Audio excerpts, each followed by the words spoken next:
नमस्कार, स्वागत है आप सभी का आई क्वांटा में। मेरा नाम है सुविधि और आप देख रहे हैं आज की ताज़ा खबरें फ्रॉम द इंडियन एक्सप्रेस। तारीख है 3 मई और दिन है मंगलवार का।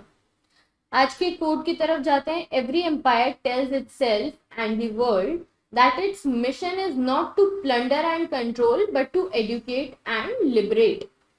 तो इसके अंदर ये जो एडवर्ड सेड हैं वो कहते हैं कि हर एम्पायर, हर साम्राज्य अपने आप को यही कहता है और दुनिया को भी यही कहता है कि उसका जो मिशन है वो लूटपाट मचाना और कंट्रोल करना नहीं है, बल्कि उसका जो मिशन है वो है एडुकेट करना और लिबरेट करना, मतलब जनता को जागरूक और फ्री करना, which is exactly opposite of what they do. Okay, coming to the first article, India and New Iron Curtain, written by Manish Tiwari, who was Minister of State, I think. Yes, Member of Parliament and former I&B Minister. काफी अच्छा article लिखा है, जानते हैं इस बारे में। It must side with Western democracies, howsoever imperfect they may be, against the aggressor in Ukraine. तो ये बात करते हैं कि किस प्रकार इंडिया को अब अपनी पॉलिसी रखनी चाहिए after this Russia Ukraine conflict, मतलब किसके साथ वो अलाइंड हो, किसके साथ नहीं हो, किसके साथ ट्रेड करे, किसकी बात सुने। एक्चुअली ऐसा नहीं कि मतलब जिसकी डिक्टेटरशिप हो, लेकिन किसके साथ अलाइंड हो, मतलब ऐसा नहीं कि किसके दबाव में, कि जबरदस्ती यूएस के, जबरदस्ती रशिया के दबाव में आ जाए। तो मनीष जी कहते हैं जिस प्रकार से वॉर अब अपना तीसरे मंथ में जा रहा है, तो ये समय आ चुका है कि अब हम रीएवैल्यूएट करें कि इंडिया की जो पोजीशन है अग्रेशन पे, ये मतलब एक छोटे व्यू से देख रहा है या एक शॉर्ट टर्म से देख रहा है, एक बर्ड आई व्यू से देख रहा है कि अभी रशिया वापस से खड़ा हो जाएगा अपने पैरों पर और रशिया हमारे रिलेशन जो है बहुत पुराने हैं और ये हमारे काम आएंगे। ऐसा तो नहीं हम सोच रहे हैं। तो वो बताते हैं कि जिस प्रकार से अभी जो लोकसभा में डिबेट हुई थी और उन्होंने ये बात रखी थी आगे भी, तो लोकसभा में ये हुआ था कि इंडिया को मेंटेन करना चाहिए अपनी स्ट्रैटेजिक ऑटोनॉमी। ये कंक्लूजन निकल कर आया था जब रशिया यूक्रेन कॉन्फ्लिक्ट पर इंडिया को क्या करना चाहिए उस बारे में बात हुई थी। ठीक है, तो अब जो है, पहले तो एक ऑटोनॉमी थी, ऐसी हम बात कर रहे थे कि ना रशिया गलत है और यूक्रेन की भी, मतलब यूक्रेन का भी सपोर्ट कर रहे थे और रशिया को भी गलत नहीं कह रहे थे। लेकिन ये जो है बीजेपी लेड एनडीए की ये जो स्कीम थी, इसको सभी लोगों ने सराहनीय कहा, इनफैक्ट वो उन्होंने खुद ने भी। लेकिन अब जो है, जैसे कि पॉलिटिक्स में हमेशा इंटरेस्ट जो होते हैं वो परमानेंट होते हैं, बातें परमानेंट नहीं होती, फ्रेंडशिप परमानेंट, रिलेशनशिप परमानेंट नहीं होती।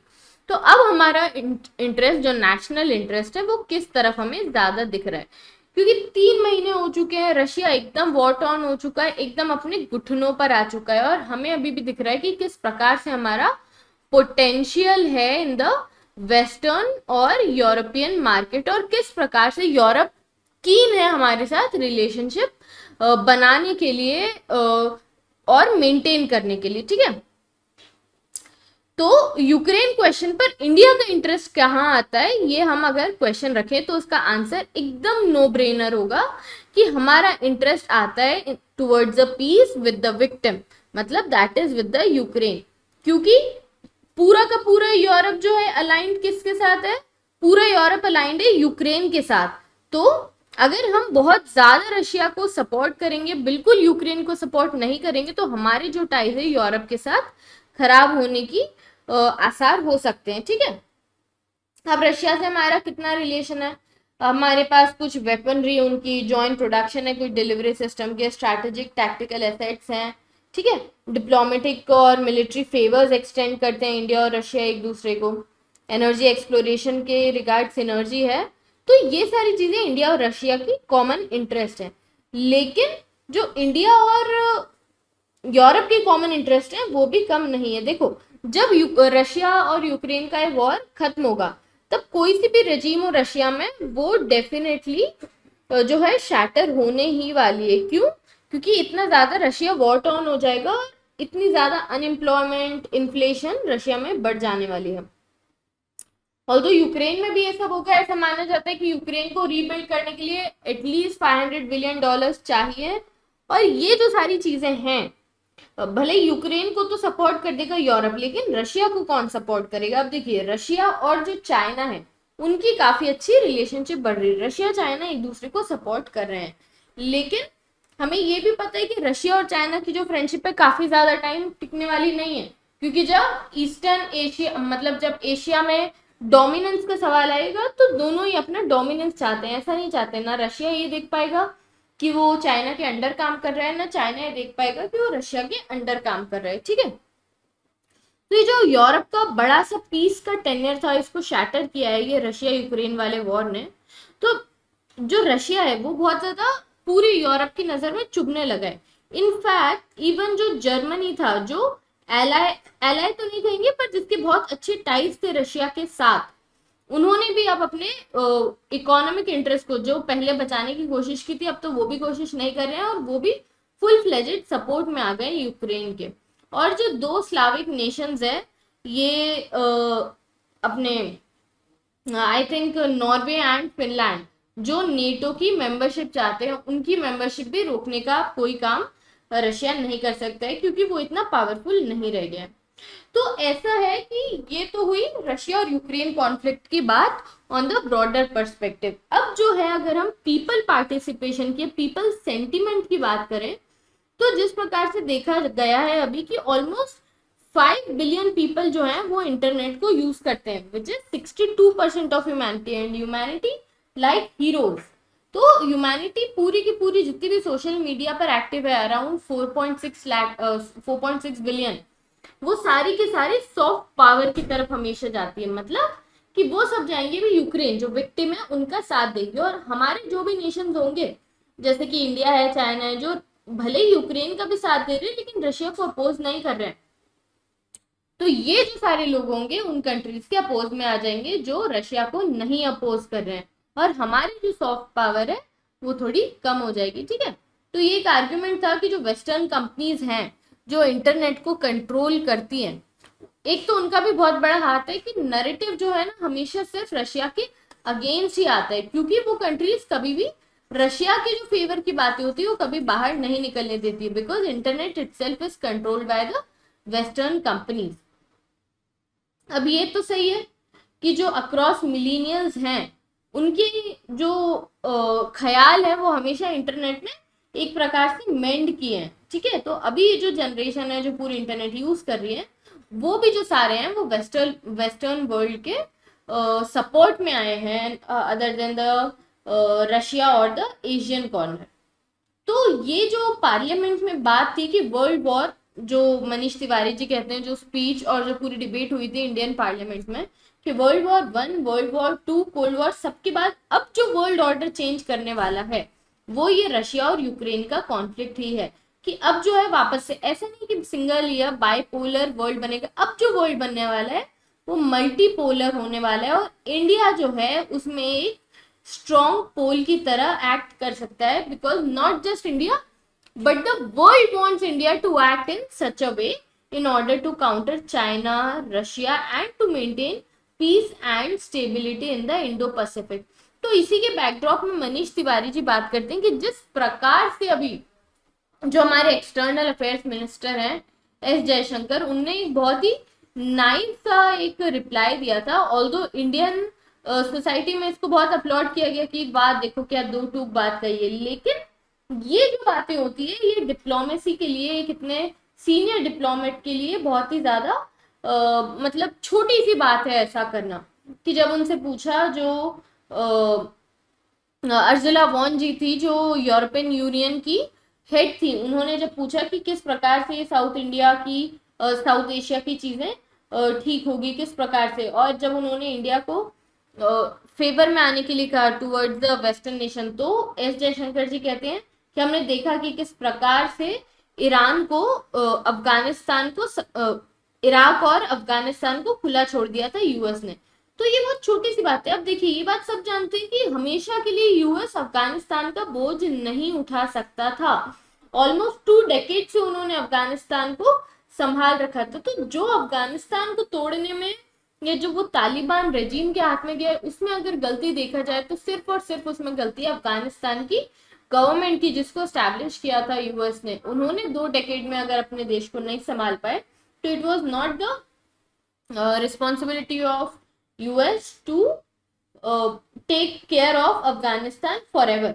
तो ये जो छोटे छोटे स्टेटमेंट्स है, ये जो मेजर स्टेटमेंट है, ये जो कंट्री वर्ल्ड लीडर बनना चाहती है, पोल बनना चाहती है वर्ल्ड का, उसे सूट नहीं करते हैं। These are derogatory.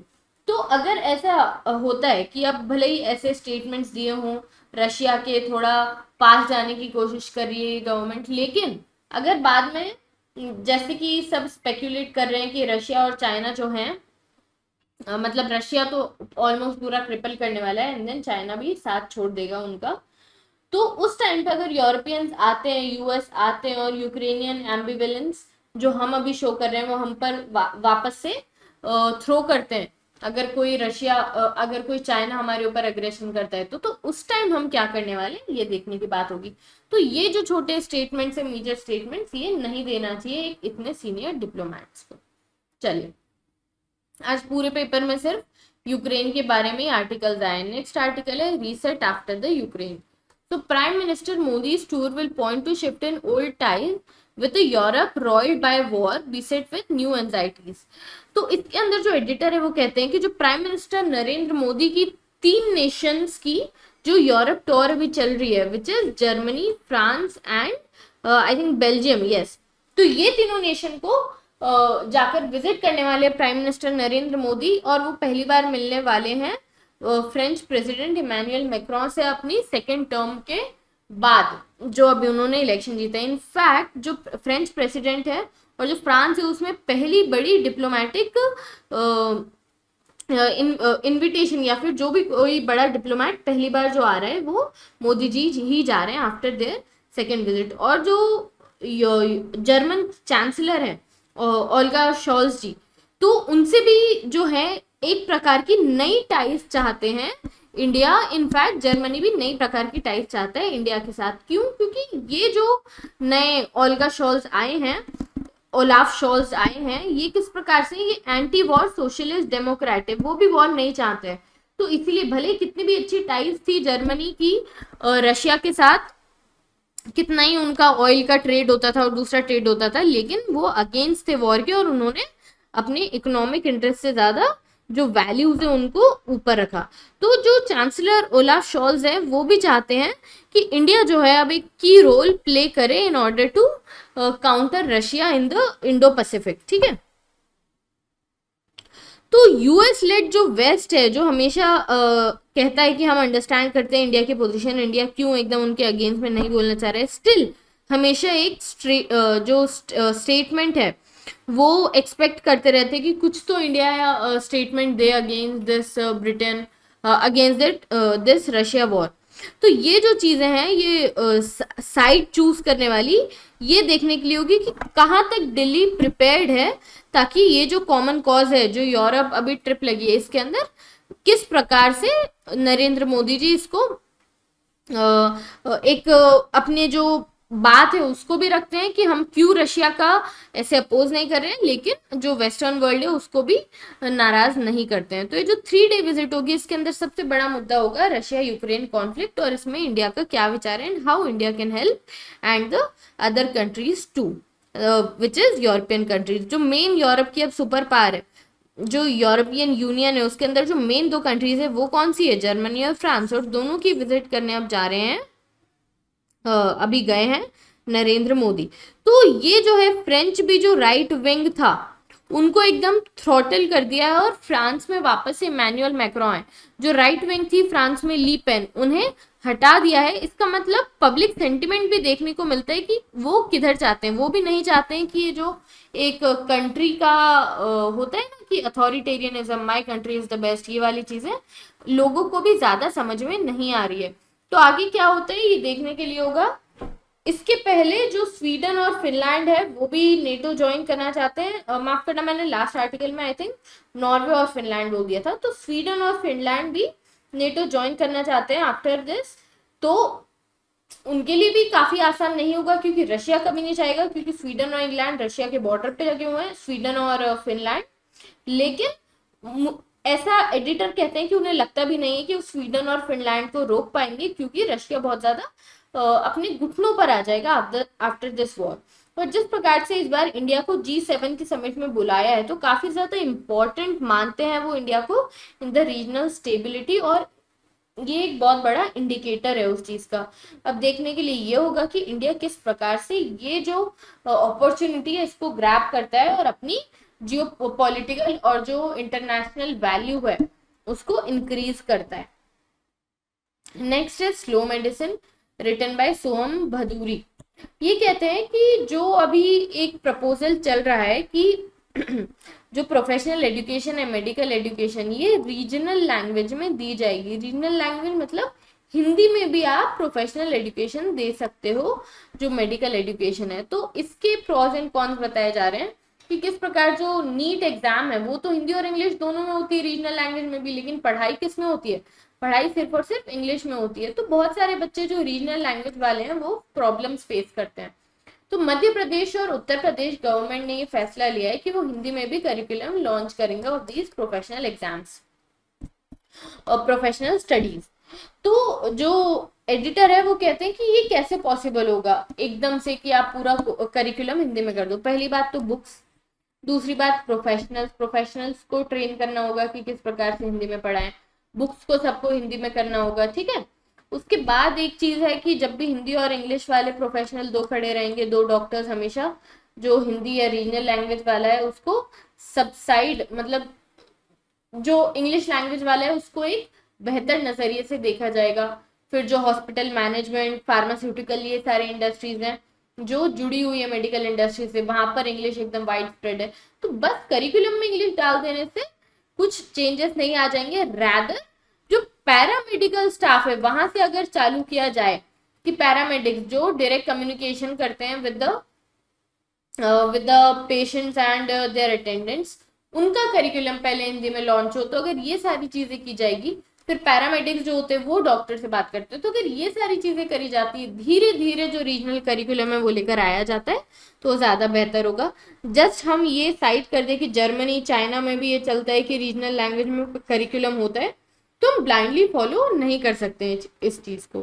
तो ये थे आज के आर्टिकल्स। अगर आपको आज के आर्टिकल्स पसंद आए हो तो इस चैनल को लाइक कीजिए, शेयर कीजिए, सब्सक्राइब कीजिए। मिलते हैं कल इसी समय पर। Thank you, have a nice day.